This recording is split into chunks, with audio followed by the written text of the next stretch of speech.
जय हिंद। आप सभी को मेरा प्यार भरा नमस्कार।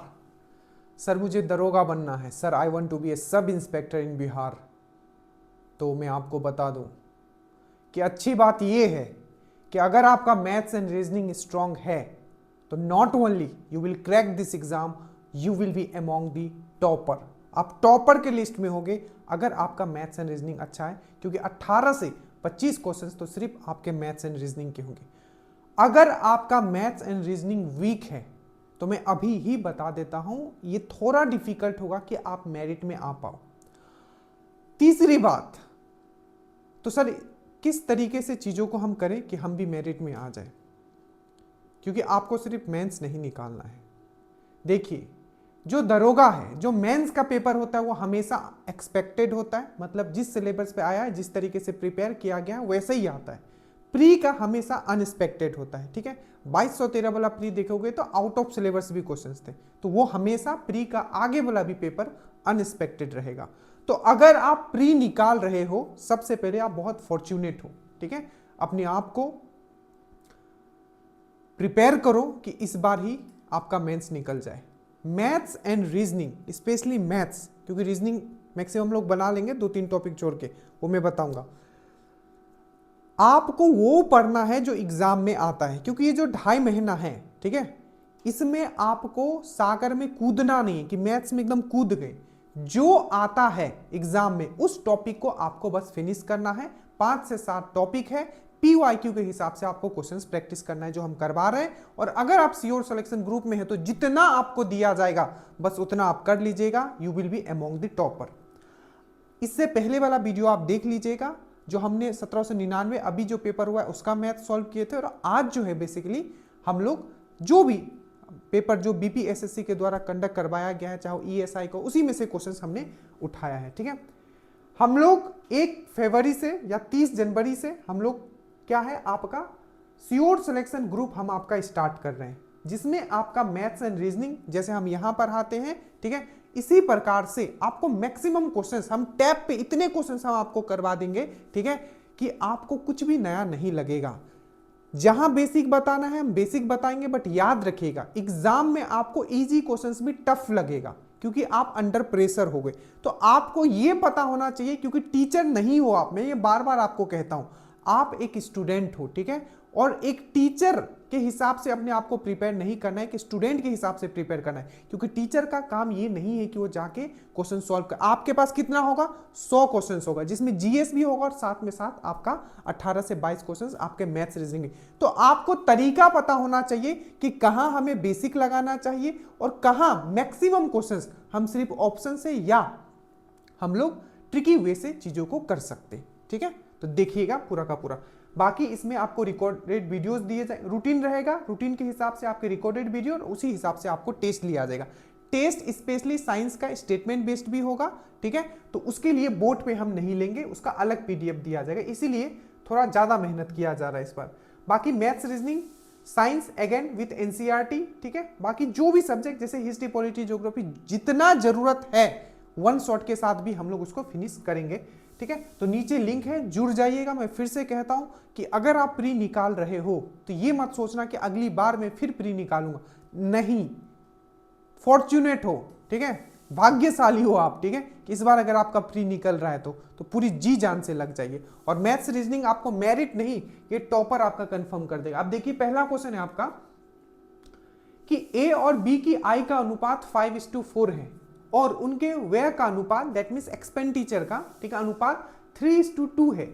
यदि वर्ष के अंत में प्रत्येक 1600 रुपया बचता है, दोनों को 1600 रुपया बचता है, तो ए की आय क्या है। बेसिक क्वेश्चन है, सब कर लेंगे, बट ये है कि कितने समय में आप करोगे, वो सबसे मोस्ट इंपॉर्टेंट है, ठीक है, क्योंकि पेपर घर में तो सभी सॉल्व कर लेते हैं। अब देखो इसको करना कैसे।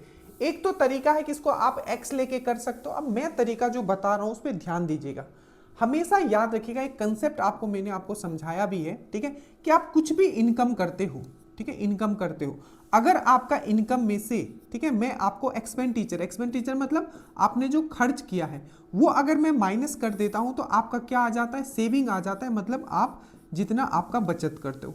ये बेसिक कंसेप्ट है एकदम, कि जब भी कोई चीज हम इनकम करेंगे, इनकम में हम अपना खर्च माइनस करेंगे तो हमारा सेविंग बच जाएगा। अब इस कंसेप्ट को यूज करके आप ध्यान देना, मैं फिर से कहता हूं, मैं यहां आपको सिर्फ क्वेश्चन सॉल्व करवाने नहीं आया हूं, एग्जाम में कैसे क्वेश्चन सॉल्व करना है वो करवाने आया हूं। ठीक है, चलिए अब देखिए, सबसे पहले मैं यहां लिखूंगा इनकम। ठीक है, इनकम है। ठीक है, उसके बाद दोनों का एक्सपेंडिचर है, क्या है, ए और बी है। मैं यहां ए लिख देता हूं, ध्यान से देखना ताकि अगली बार आपको ये सब लिखना भी ना पड़े।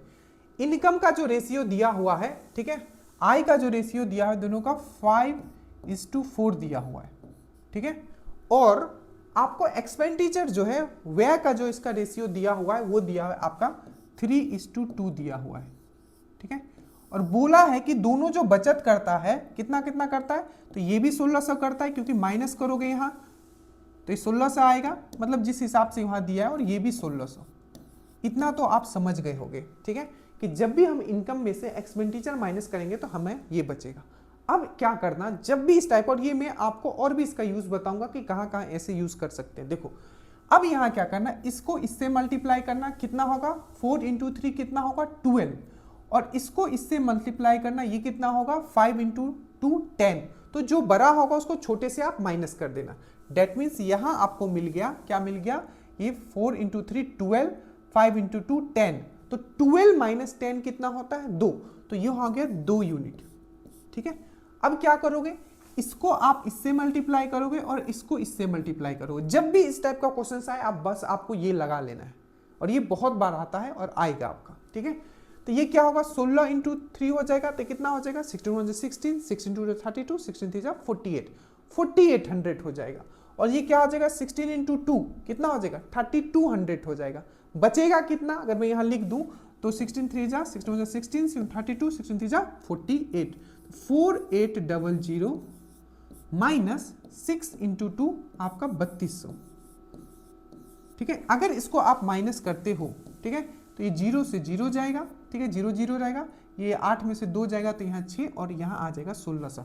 मतलब मेरा 2 यूनिट का वैल्यू। एक चीज मैं और बताता हूं, यहां जो मैंने ये माइनस किया कि ये मैंने इससे माइनस कर मल्टीप्लाई कर दिया, ये मैंने इससे कर दिया, ये भी आपको करने का जरूरत नहीं पड़ेगा। कब, जब अगर ये दोनों सेम है नीचे, तो बस इन दोनों को क्या करना, इन दोनों को माइनस कर लेना। 3 में से 2 क्या होता है, 3 - 2 क्या होता है 1 होता है, और 1 को मल्टीप्लाई कर देना जो यहां कॉमन दिया, अगर यहां दोनों कॉमन है तो। ठीक है, ये डायरेक्टली यही आएगा, पता है। देखो जैसे कि मैं बताता हूं, 1600 है, 16 जैसे 1600 × 3 में लिखता तो 1600 × 3 लिखता, ध्यान से, माइनस 1600 × 2 लिखता, 1600 × 2 लिखता, तो कॉमन क्या आ जा रहा है 1600, तो कॉमन आ जा रहा है ना, अंदर में क्या आ जा रहा है 3 - 2 आ जा रहा है, तो बात तो वही आ जाएगा। ठीक है, समझ में आया। तो डायरेक्टली अगर यहां दोनों ये कॉमन है, ठीक है, तो आप क्या करना, इन दोनों को क्या करना, आप देखना 3 और 2 है, इन दोनों को माइनस करो। ठीक है, तो 1 आया, और बस जो कॉमन है उससे मल्टीप्लाई कर देना, तो 1600 आएगा। तो यहां हमने 1600 लिख दिया। ठीक है, इसको इधर मल्टीप्लाई किया, इसको इधर मल्टीप्लाई किया, जो बड़ा है 16। तो 2 यूनिट का वैल्यू मेरा कितना आ गया 1600 आ गया। दैट मीन्स 1 यूनिट का वैल्यू कितना आएगा मेरा 800 आएगा। ठीक है, तो मुझे पूछा क्या है, पूछा है कि ए का आय कितना है, तो 1 यूनिट का वैल्यू अगर 800 है तो 5 यूनिट का वैल्यू कितना होगा, इनटू में क्या कर दूंगा, यहाँ 800 कर दूंगा। 1 यूनिट का वैल्यू 800, तो 5 यूनिट का वैल्यू 8 × 5, ये हो जाएगा आपका 4000। ठीक है, उसी प्रकार से अगर हो सकता था मुझे पूछ सकता है इसमें क्या क्या फॉर्म हो सकता है कि बी का कितना है, तो बी में क्या करूंगा मैं, फिर से यहाँ 8 मल्टीप्लाई कर दूंगा। ठीक है, तो कितना हो जाएगा 8 का 8 16 24 32, तो कितना हो जाएगा 3200 3200। ठीक है, तो यहां हो गया आपका। अब देखो ये आपका ये जो है आपका ये 4000 हो गया, और ये आपका कितना हो गया आपका 3200 हो गया। ठीक है, अगर इसको आप काटते हो तो 5:4 के रेशियो में आपका आ जाएगा। तो पूछा क्या था, पूछा है कि ए का कितना है, तो ए का जो हो जाएगा आपका 4000, इसका आंसर हो सकता है। देखो एक का ये इस तरीके से भी पूछा जा सकता है कि दोनों के इनकम का अंतर कितना था। तो देखो 5 ये कमाता है, 4 ये कमाता है, इन दोनों का अंतर कितना है 1। तो अगर वहां क्वेश्चन पूछा होता कि अंतर कितना है दोनों का इनकम का, तब आप क्या मारते 800, तो आंसर क्या हो जाएगा 800। अगर वो पूछेगा कि ए का इनकम कितना है, तो आप बोलोगे 4000, तो 4000 कैसे 4000 आया, 5 8 पंचे 40, ठीक है, तो ये हो गया 4000। और अगर पूछता बी का कितना है तो 8 का 8, 16, 24, 32, 32 और 2 जीरो तो 3200, तो 3200 इसका हो गया और 4000 इसका हो गया, ठीक है। अब मान लो कि हो सकता है कि आपको लगेगा कि क्या ये सर सही है, तो दोनों को जब काटोगे, देखो मैं बताता हूं क्या ये सही है कि नहीं। एक का आ रहा है आपका 4000, एक का आ रहा है आपका 3200, ठीक है। बोला है कि दोनों का जो इनकम का जो रेशियो है 5:4 में है, ठीक है। तो आप इधर से काट दो, आप इधर से काट दो, आप फिर से 8 से काटोगे तो 8 पंचे 40 जाएगा, और 8 से काटोगे तो ये 4 से जाएगा, 8 का 8, 16, 24, 32, तो कितना आ जाएगा 5:4 हो जाएगा। तो आपका ये आप चेक भी कर सकते हो, तो 5:4 हो गया। तो इस तरीके से क्वेश्चन ये आपको सॉल्व करना है। बाकी अगर इसको आप बेसिक में करना चाहो तो आप कैसे करोगे, देखो सबसे पहले कैसे करोगे, जैसे इनकम है तो आप क्या लिखोगे 5x लिखोगे, नीचे इसका इनकम लिखोगे 4x लिखोगे, ठीक है। फिर से माइनस करोगे 16 से यहाँ माइनस करोगे, ठीक है। फिर से आप क्या करोगे 16 से यहाँ माइनस करोगे, ठीक है। फिर से क्या करोगे आप इसको लिखोगे, क्या लिखोगे कि 3:2 लिखोगे, 3:2 लिखोगे, ये लिखोगे क्योंकि ये आपका इनकम है, इनकम में से आपने बचत माइनस कर दिया तो आपका क्या आएगा एक्सपेंडिचर आएगा, मतलब आपका व्यय आएगा। तो व्यय का रेशियो मुझे दिया हुआ है 3:2, तो यहाँ है इनकम, इनकम में से मैंने माइनस किया उसका आपका बचत, तो मेरा आ गया यहाँ आपका व्यय, ठीक है। तो वही, तो इसको भी अगर आप सॉल्व करते हो, ठीक है, तो आप यहाँ x का वैल्यू निकाल लोगे, बस हो गया। आप उस तरीके से भी कर, बट ये तरीका हो सकता है कि आपको ये भी सही लगे, आप ऐसे भी कर सकते हो, बट ये है कि यहाँ आपको मैंने समझा दिया कि बेसिक तरीका वो है x लेके, और इस तरीके से भी कर सकते हो, ठीक है। समझ में आया, बहुत। चलो आगे चलते। दूसरा क्वेश्चन है, आप देखिए कि कम से कम पूर्ण वर्षों की संख्या जिसमें, देखिए एक भी क्वेश्चन ऐसा नहीं है जो हमने स्पेशली बनाया है, ये सब क्वेश्चंस आपके आ चुके हैं एग्जाम्स में, ठीक है। अब देखिए परसेंटेज से हमेशा क्वेश्चन CI से पूछा गया था, इस बार भी देखो कम से कम पूर्ण वर्षों की संख्या जिसमें 20% चक्रवृद्धि ब्याज पर एक राशि दुगनी से अधिक हो जाती है। क्या पूछा है, ध्यान से कम कितना हम समय लें जिसमें रेट जो हमें दिया हुआ है 20% का दिया हुआ है चक्रवृद्धि ब्याज पे, हमारा धन जो है दुगना से ज्यादा हो जाए। क्या हो जाए, हमारा धन जो है दुगना से ज्यादा हो जाए। हमने लिया है, रेट लिया है 20%, और हमारा जो है रेट कैसा रेट है, तो चक्रवृद्धि ब्याज है, कंपाउंड इंटरेस्ट है। अब देखो इस क्वेश्चन को सॉल्व क्या करना है, कहने का मतलब इसका ये है कि मान लीजिए आपने 100 जमा किया था, ठीक है, 100 जमा किया था, आपको क्या चाहिए 200 से भी ज्यादा चाहिए, तभी तो इसका डबल होगा। कहने का मतलब ये है। तो देखो जब भी इस टाइप का क्वेश्चन आए और जब भी कंपाउंड इंटरेस्ट का बात करें, दो मैंने मेथड आपको समझाया, अगर आपने वो समझ लिया आपका काम हो गया। देखिए तो अगर मैं करूं कि 20% मतलब क्या होता है, 20% से आप क्या समझते हो, ये परसेंटेज में आपको मैं बताऊंगा ऐसे। 20% मतलब क्या समझते हो, 1/5 होता है, तो 20 को आप 100 लिखोगे ऐसे, ठीक है, तो ये लिखोगे 1/5। अब मैं यहाँ लिख के दिखा रहा हूँ कि 20% मतलब को अगर हम लोग फ्रैक्शन में चेंज करते हैं, अनुपात में चेंज करते हैं, तो कितना होता है 1/5। ये नहीं कि वहां भी एग्जाम में करोगे, जैसे ही आप देखोगे कि 20% मुझे दिया हुआ है, 20% मतलब होता है आपका कितना 1/5 होता है, ठीक है, क्या होता है 1/5। अब हमने ये भी समझाया कि जो चक्रवृद्धि ब्याज होता है वो क्या होता है, ब्याज पे ब्याज मिलता है, मतलब क्यूमुलेटिव होता है, ठीक है, ब्याज पे ब्याज। तो मान लीजिए पहला साल 5 था, ये आपका मान लीजिए मूलधन है, तो अगला साल कितना हो जाएगा, 1 का बढ़ोतरी होगा, क्योंकि 20% का बढ़ोतरी मतलब क्या, 5 पे 1% का बढ़ोतरी, मतलब 5 पे 1 का बढ़ोतरी। तो पहले साल अगर 5 था, ठीक है, पहले साल मतलब 5 था, ठीक है, तो खत्म होते होते कितना हो जाएगा, मतलब पहले साल का अंत तक उसको कितना मिलेगा, तो 1 बढ़ जाएगा और हो जाएगा आपका 6। दूसरे साल में क्या होगा, फिर से 5 क्या हो जाएगा 6। ये आपको लिखना है, इसी तरीके से क्वेश्चन सॉल्व होगा आपको आसानी से, ठीक है। फिर से अगर मैं 5 लिखता हूं तो ये हो जाएगा 6, तो ये मैंने 3 साल का ले लिया, ठीक है। तो 3 साल में देखो कितना क्या होता है, 5 5 का 5 5 जा 25, 25 5 जा 125, ठीक है। और आपको क्यूब याद होना चाहिए कम से कम 20, हाँ कम से कम 12-13 तक क्यूब याद होना चाहिए, और जो आपका स्क्वायर है 40 तक याद होना चाहिए। 6 6 6, ठीक है, तो कितना होता है आपका, ये होता है आपका 216 होता है, ये मैंने मल्टीप्लाई कर दिया, तो इधर का मैंने ऐसे मल्टीप्लाई किया, इधर का मैंने ऐसे मल्टीप्लाई किया। ये बहुत जगह आपको काम आएगा, यहां भी काम आएगा। और एक और होता है ना कि पॉपुलेशन जो है, किसी भी राज्य का पॉपुलेशन इस दर से बढ़ रहा है, ठीक है, उसमें भी ये काम आएगा ये फंडा, क्योंकि उसमें भी क्यूमुलेटिव होता है। मतलब एक पहले साल इतना बढ़ा, फिर उस पर क्या होगा, उस साल पे फिर और बढ़ा, फिर उस साल पे और बढ़ा या और घटा, मतलब उसी चीज पे बढ़ोतरी जो होता है वो होते रहता है। तो इसको हम लोग बोलते हैं क्यूमुलेटिव हो रहा है, ठीक है। तो ये देखो, ये 125 है और ये कितना है आपका 216 है। क्या 125 का ये दुगना है? 125 का जो दुगना होता है कितना होता है? 250 होता है, पर यहाँ क्या है 216 है। तो 3 साल तो नहीं होगा, 1 साल हम लोग और बढ़ाएंगे, ठीक है। फिर से हम यहाँ से क्या करेंगे, एक में 5 और बढ़ा देता हूँ, तो टोटल 4 साल हो गया, 1 2 3 4, और यहाँ में एक और 6 बढ़ा देता हूँ, तो टोटल कितना हो गया? टोटल आपका 4 क्या हो गया, हमने साल ले लिया।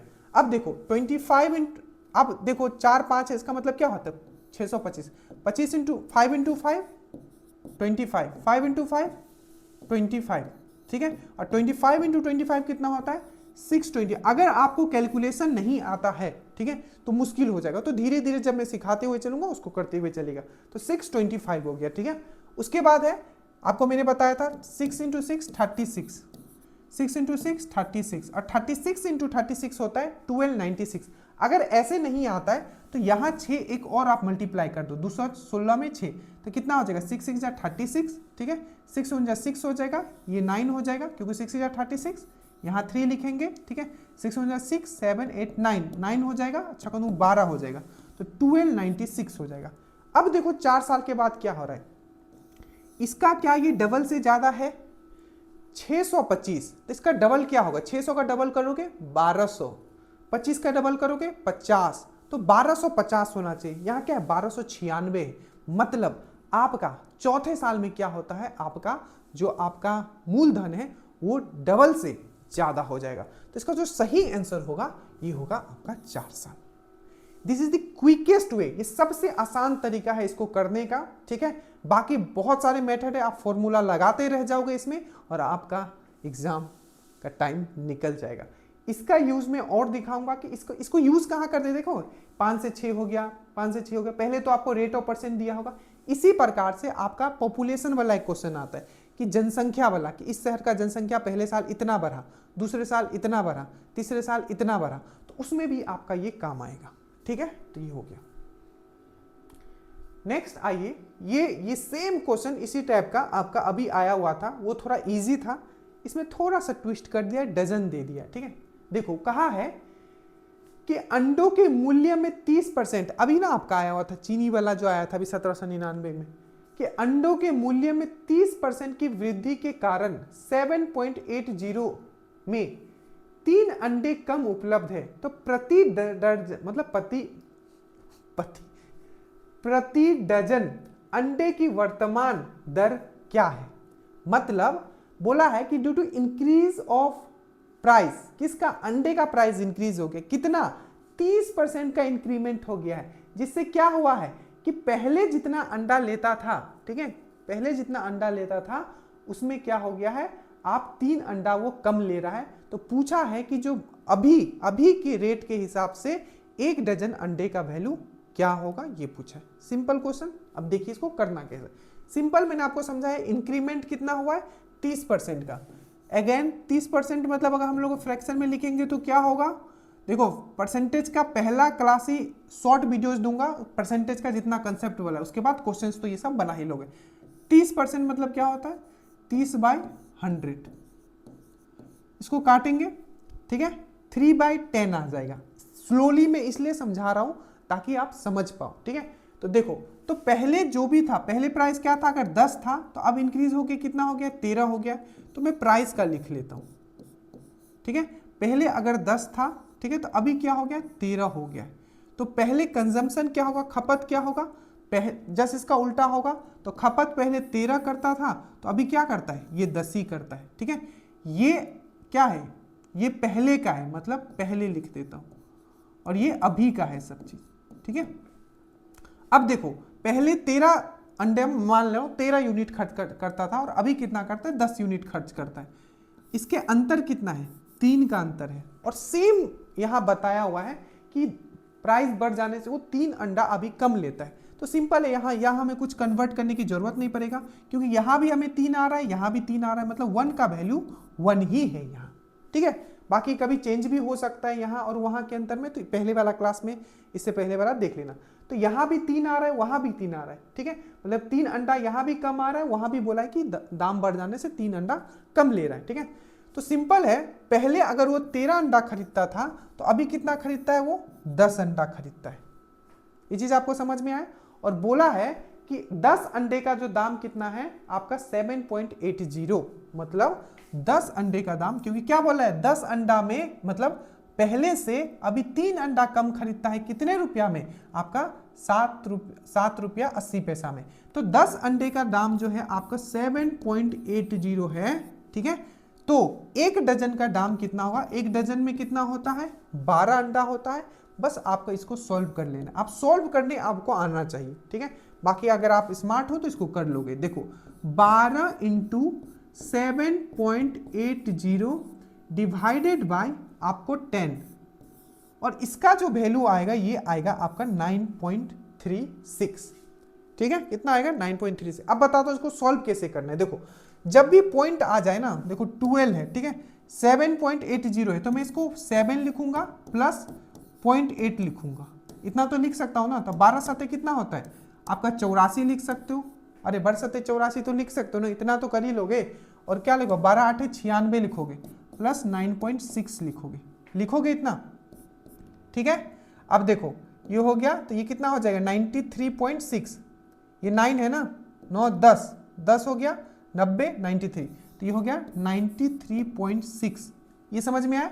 और नीचे अगर हम लोग 10 रख देते हैं तो ये हो जाएगा 9.36।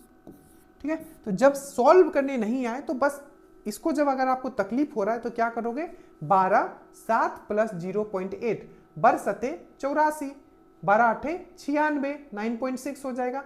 और नीचे 10 तो था ही, तो एक पॉइंट जो है इधर शिफ्ट हो जाएगा, तो 9.36 हो जाएगा। तो अभी जो है आपका 1 डजन का दाम आपको समझ में आ गया 9.36 है। ठीक है, अगर बोलता पहले का क्या होता, तो पहले से हम कंपेयर करेंगे कि पहले 13 जो अंडा था, ठीक है, वो कितने में मिलता था आपका, मतलब इससे कंपेयर कर लेंगे। पहले का अगर पूछेगा, अभी तो उसने अभी का पूछा है ना, तो सिंपल है, तो वो अभी का हमने बता दिया कि 10 में इतना है, तो पहले 1 डजन कितना में मिलता था, तो 13 हम लोग लिखेंगे यहाँ 7.80, तो 12 का वैल्यू हम लोग निकाल लेंगे अगर पहले वाला पूछेगा तो। बट अभी हमें करंट वाला पूछा है। ठीक है, समझ में आया। तो क्वेश्चन नंबर 3 था। उसके बाद है कि 2 डिजिट नंबर बोला है कि एक 2 अंकों की संख्या, क्या बोला है, एक 2 अंकों की संख्या ऐसी है कि अंकों का गुणनफल 8 है, जब संख्या में 18 जोड़ा जाता है तो अंक उल्टा हो जाता है। That means a 2 digit number is such that the product of the digit, मतलब कोई भी 2 डिजिट नंबर दिया हुआ है और बोला है कि दोनों डिजिट का जो प्रोडक्ट है वो 8 है। When 18 is added to the number, ठीक है, और अगर 18 उसी 2 अंकों की संख्या के साथ अगर ऐड किया जाता है तो जो संख्या है उसका जो डिजिट है वो रिवर्स हो जाता है। इसको कैसे करेंगे, देखो कहने का मतलब ये है कि कोई भी 2 डिजिट नंबर है, देखो कोई भी 2 डिजिट नंबर है जिसका गुणनफल क्या बोला है, कितना है आपका, ये है आपका 8 है। ठीक है, और बोला है कि यही 2 डिजिट नंबर, कोई भी 2 डिजिट नंबर है, अगर इसमें हम लोग 18 ऐड करते हैं, ठीक है, तो ये क्या हो जाता है आपका yx हो जाता है, मतलब नंबर चेंज हो जाता है। ठीक है, समझ में आया। अब देखो इसको करना कैसे, एक तो आप x से कर सकते हो, इसको डायरेक्टली आपको ऑप्शन से करना है। देखो सबसे पहले देखो कि सबका देखोगे 1 इंटू 8 क्या होता है, 8 होता है। 2 इंटू 4 क्या होता है, 8 होता है। सब 8 आ रहा है, सब 8 आ रहा है। अगर गुणन करोगे एक पहला डिजिट और दूसरा डिजिट को अगर मल्टीप्लाई करोगे तो सब 8 ही आएगा। तो ये कंडीशन तो खैर सब में हो रहा है। दूसरा देखेंगे कि अगर उसमें 18 हम लोग ऐड करते हैं तो वो उल्टा हो जाएगा। तो मान लो अगर इसमें अगर 18 हम लोग ऐड करेंगे, बताओ इसमें 18 अगर हम लोग ऐड करेंगे तो ये 81 होगा, कभी नहीं होगा। 18 कितना होता है, 36 होता है। अब इसमें देखते हैं, अगर हम इसमें 18 ऐड करते हैं किसमें, 24 में, तो क्या ये 42 होगा, बिल्कुल हो जाएगा। देखो 24 में अगर हम लोग 18 ऐड करते हैं तो हो जाएगा 8 4 12 हो जाएगा, 2 और 3 ये 4 हो जाएगा। तो यही जो है इसका सही आंसर हो जाएगा।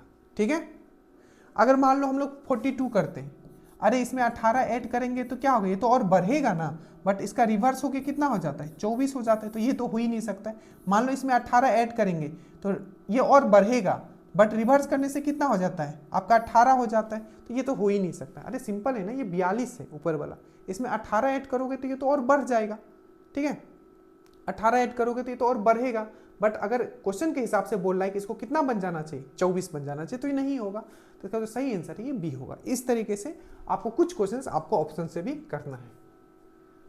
अब ये बहुत अच्छा क्वेश्चन है इन द सेंस, मतलब इस टाइप के क्वेश्चंस बहुत आते हैं और आपको प्रिपेयर रहना है इस टाइप के क्वेश्चंस में। देखिए क्या बोला है, देखो सबसे पहले मैं बताऊं एवरेज क्या बोलता है। एवरेज ये बोलता है कि सबको इक्वल दे दो, क्या दे दो, सबको इक्वल दे दो, वही है आपका एवरेज।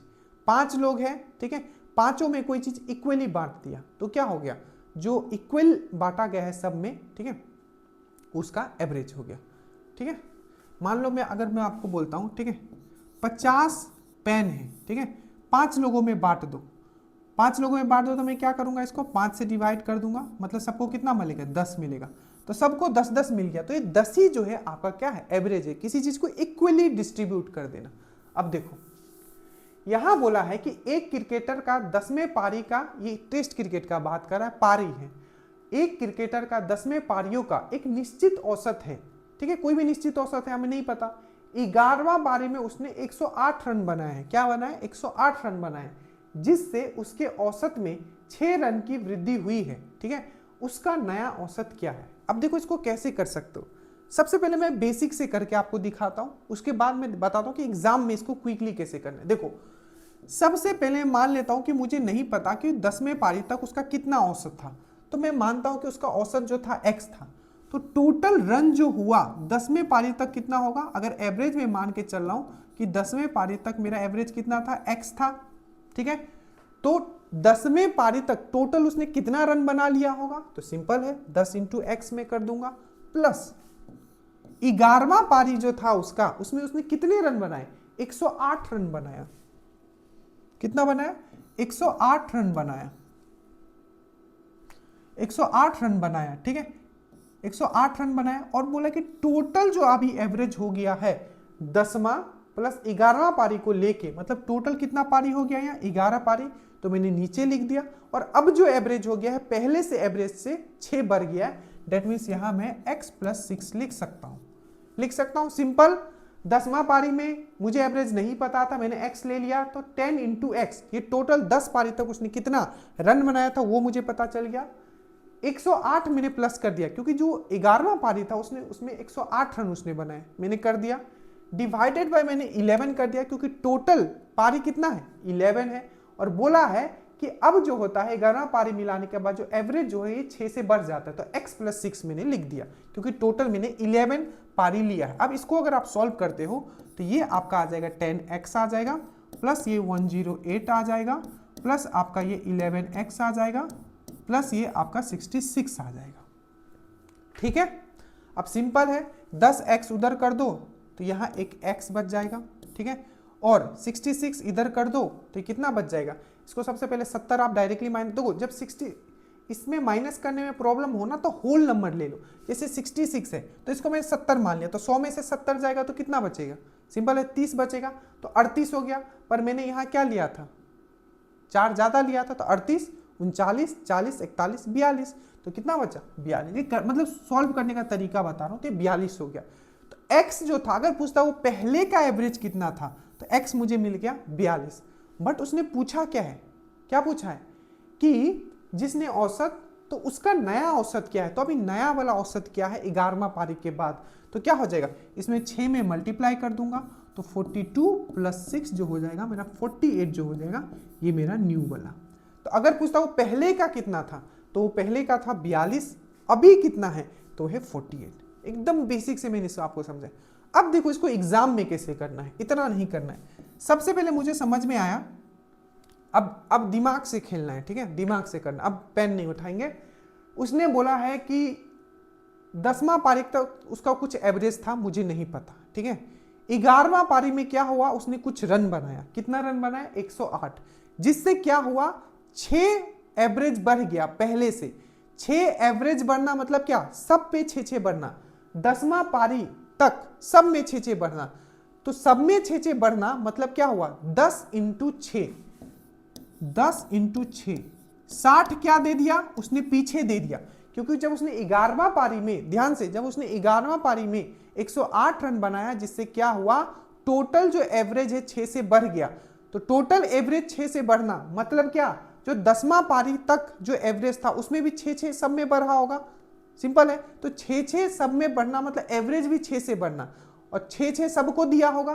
तो 108 में से तो ये आपका 10 प्लस 6, 60 तो वो पीछे वाला को दे दिया ताकि एवरेज मिलाया जा सके। तो 60 तो ये चला गया, बचा कितना यहां, बचा कितना यहां 48। तो ये वाला जो एवरेज जो उसके पास लास्ट में जो बचा 11वां पारी के बाद, वो है आपका 48। तो यही आपका एवरेज हो जाएगा। पेन भी आपको उठाने का सिंपल है। अरे मैंने कुछ बनाया, ठीक है, 108 रन मैंने बनाए, 10वां पारी तक था, कुछ था, मुझे को नहीं पता, बट अगर मैं बढ़ा रहा हूं तो उसे तो देना पड़ेगा ना। कितना मुझे देना पड़ा, 6 से मैंने बढ़ाया सबका एवरेज, और 10 पारी था तो सबके पास 6 गया होगा, तो 10 इंटू 6 हो गया, तो 60 हो गया। तो 108 में से आप 60 माइनस कर दो तो बचेगा कितना, 48। तो 48 इसका सही आंसर हो जाएगा। अगर पूछता कि पहले वाला कितना था, तो 48 में मैं 6 माइनस कर दूंगा तो 42 इसका आंसर आ जाएगा। बस ऐसे ही इसको करना है, ठीक है।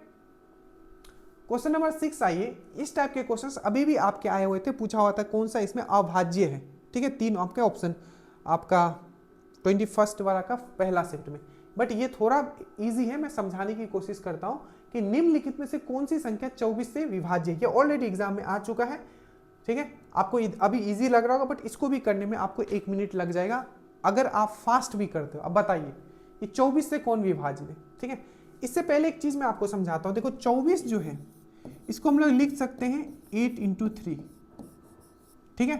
तो सिंपल, अगर कोई चीज 24 से डिवाइड है मतलब वो 8 से भी डिवाइड होगा, 3 से भी डिवाइड होगा। 8 का और 3 का, कि कोई नंबर 8 और 3 से डिवाइड है या नहीं हो, कैसे देखते हैं, तो देखिए सिंपल, मैं लिखता हूं 3, 6, 9। क्या ये 8, क्या ये सबसे पहले देखो, क्या ये 3 से डिवाइड होगा, तो 3 से डिवाइड मतलब क्या होता है, ये सब को आप ऐड करोगे, 9, 10, 5, 15, 16, 17, 18। 18 क्या 3 से डिवाइड है, तो है, तो मतलब 369 भी 3 से डिवाइड। ये बुक में लिखा रहता है, बट हम बुक के हिसाब से नहीं चलेंगे, ठीक है। नहीं तो कैसे होगा, हमें बस इतना देखना है, जैसे कि 3 है, क्या 3 से डिवाइड होता है, होता है। क्या 6 से डिवाइड होता है, होता है। क्या 9 3 से डिवाइड होता है, होता है। तो डायरेक्टली ये हो गया। या आपको इस तरीके से दिया रह सकता है 3, 6, 9, 2, 1। अगर मैं पूछूं क्या ये 3 से डिवाइड है, तो क्या बोलोगे, ये नहीं कि ऐड कर ले लग जाना, 3 है, 6 है, 9 है। अब ये देखो 2 है, नहीं है, 1 है, नहीं है, पर 2 प्लस 1 है, बिल्कुल, तो ऐड कर लेना।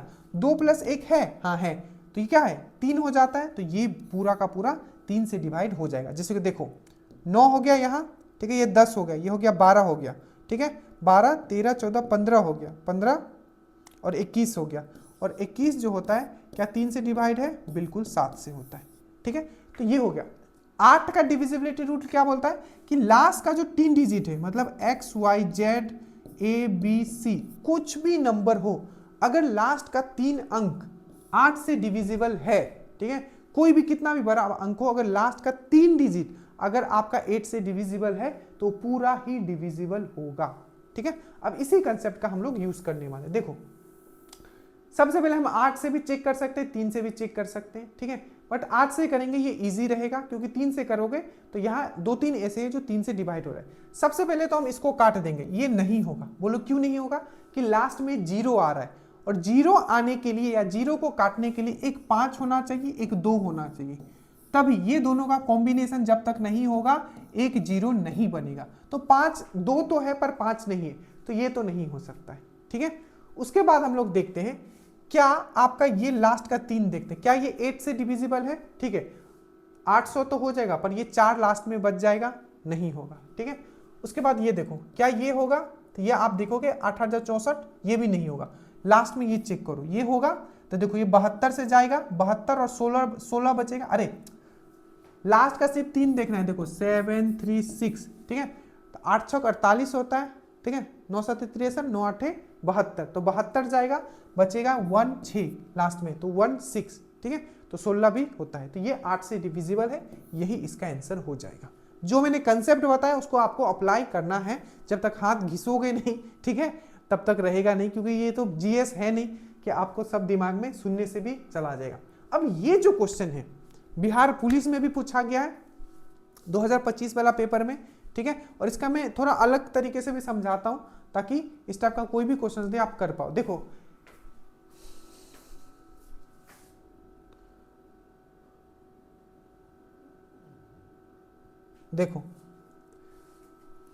द करेक्ट एक्सप्रेशन ऑफ 6.46 का क्या होगा, ये पूछा है। देखो जब भी इस टाइप का, जैसे कि पूछा है कि 6.46 को अगर हम लोग रेशियो में लिखें, ठीक है, तो क्या लिखेंगे, हमेशा याद रखना जब भी इस टाइप का क्वेश्चन आए ऐसा दे सकता है या 6.46 ऐसा भी दे सकता है। यहां डबल है, दोनों पे है, यहां दोनों। तो मान लो पहला वाला कंडीशन हम लोग लेते हैं, तो 6 जो होगा पॉइंट के 6 को 6 ही रखना, प्लस लिखना यहाँ, ठीक है। बाकी 46 है, तो जितने पे बार होगा उतना 9 आएगा, तो 2 पे बार है तो यहाँ 9 और 9 आएगा, ये पहला कंडीशन। दूसरा आपको याद रखना, अगर मान लो एक पे दिया हुआ है एक पे नहीं दिया हुआ है, तो 6 तो 6 ही लिखोगे, यहाँ 4 6 लिखोगे, और जिस पे नहीं दिया हुआ है उसको पहले यहाँ माइनस कर लोगे, और नीचे क्या लिखोगे, अगर एक पे दिया हुआ है बार तो यहाँ 9 लिखोगे, और एक पे अगर नहीं दिया हुआ है तो 0। मतलब जितने पे बार लगा हुआ है उतना 9, और 9 पहले लिखोगे, और जितने पे नहीं दिया हुआ है उतना 0। तो 46 अगर ये इस तरीके से दिया होता 6.4 बार 6, तो इसको लिखते 46.4, 46 माइनस 4 डिवाइडेड बाई 90, और इसको सॉल्व करते। ये आ चुका है इस तरीके से आपका एग्जाम में। बट यहां जो दिया हुआ है आपका, दिया हुआ है पूरे पे बार दिया हुआ है, तो कुछ नहीं है, हमने 6 प्लस 46 बाई 99 हमने लिखा, यहां हम लोग 99 लिखेंगे, ठीक है, और यहां आपका 6 इंटू 99 लिखेंगे, ठीक है, प्लस हम लोग यहाँ 46 लिखेंगे, और इसको सॉल्व करोगे तो ये आ जाएगा आपका 640 बाई 99, ठीक है। आप सॉल्व कर लेना, आप कैसे सॉल्व करते हो, ठीक है, बट इसको कर लेना, ये आपका आ जाएगा 640 बाई आपका 99 आ जाएगा। इसका आंसर क्या हो जाएगा, डी हो जाएगा, ठीक है। आगे चलते, थोड़ा मैं सॉल्व नहीं कर रहा हूं। अब ये क्वेश्चन जो मैं आप पे छोड़ता हूं, इसको करना कैसे है, कैसे है मैं बताऊं, जैसे मैंने लास्ट में अभी एवरेज वाला जो मैंने आपको समझाया था, बिल्कुल वैसे आपको करना है, इस टाइप से जो मैंने बोला था दिमाग से आपको करने वाला, ठीक है। ये वाला ऑप्शन, ये एक्स वाला मत करना, ठीक है। अभी कोशिश करना कि इसमें आपका करने के लिए, ठीक है। तो ये 9 आई थिंक 9 टोटल क्वेश्चंस थे। कैसा लगा जरूर बताइएगा, इसको आप जरूर सॉल्व कीजिएगा, ठीक है। और अभी जो भी क्लासेस चल रहे हैं, ठीक है, उसको आप जरूर देखें। और जो साइंस का है कोशिश रहेगा, ठीक है, कि 1799 में जितने क्वेश्चन साइंस के आए हैं उसको एक वीडियो में टैब पे बहुत ज़्यादा फोकस होकर आपको पढ़ा पाता हूँ, ठीक है। यहाँ टाइम काफ़ी चला जाता है बोर्ड पे पढ़ाने के लिए, तो टैब पे मैं पूरा का पूरा साइंस का, ठीक है, आपका एक बार में मैं आपका अपलोड कर दूंगा। पूरी संभावना है कि मैं कर दूं और सबको बेनिफिट हो। बाकी श्योर सिलेक्शन ग्रुप में तो मैं पक्का ही कर दूंगा, जैसे ही मुझे समय मिलेगा। क्वेश्चंस में निकाल रहा हूं, सब्जेक्ट वाइज में सब डाल दूंगा, ठीक है। जय हिंद।